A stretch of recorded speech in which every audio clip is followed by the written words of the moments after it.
দেখো, দেওয়া আছে 20 নম্বর অঙ্কের সমাধান। cos a minus sin a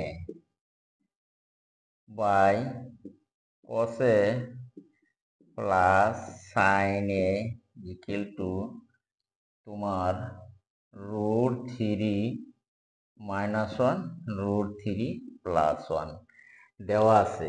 আমরা সমাধান করব এই 20 নম্বর অঙ্কের সমাধান। তোমরা দেখো,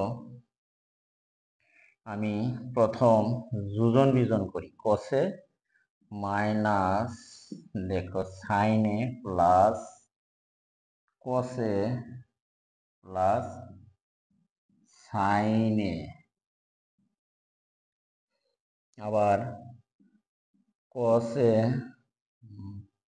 মাইনাস sin-এ, মাইনাস দিয়ে নিচে টুকু লেখো, cos-এ মাইনাস sin-এ, উভয় পক্ষে যোজন বিজন করি।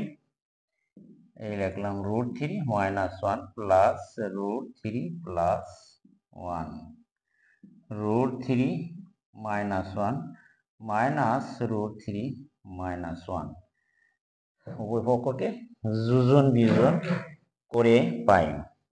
দেখো,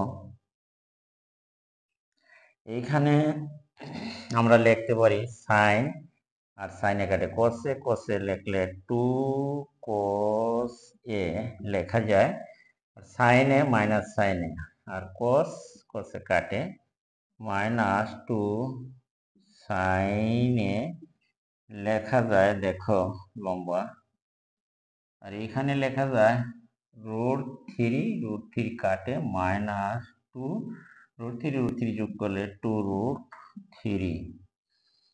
দেখো উপরে নিচে কাঠে, উপরে নিচে কাঠে, বা আমরা লিখতে পারি cos a by sin a equal to √3।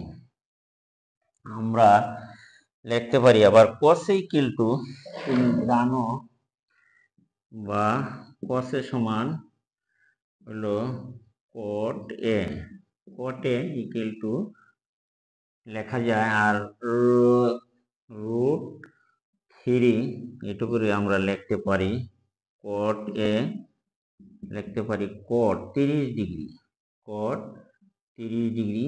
কাজেই a সমান লেখা যায়, সুতরাং আমরা a সমান লিখতে পারি, ওদিকে cot বাদ দিলাম, তাহলে হইল 30। সুতরাং নির্ণয় সমাধান আমরা লিখতে পারি, নির্ণয় সমাধান, নির্ণয় সমাধান a equal two 30 degree. This is answer.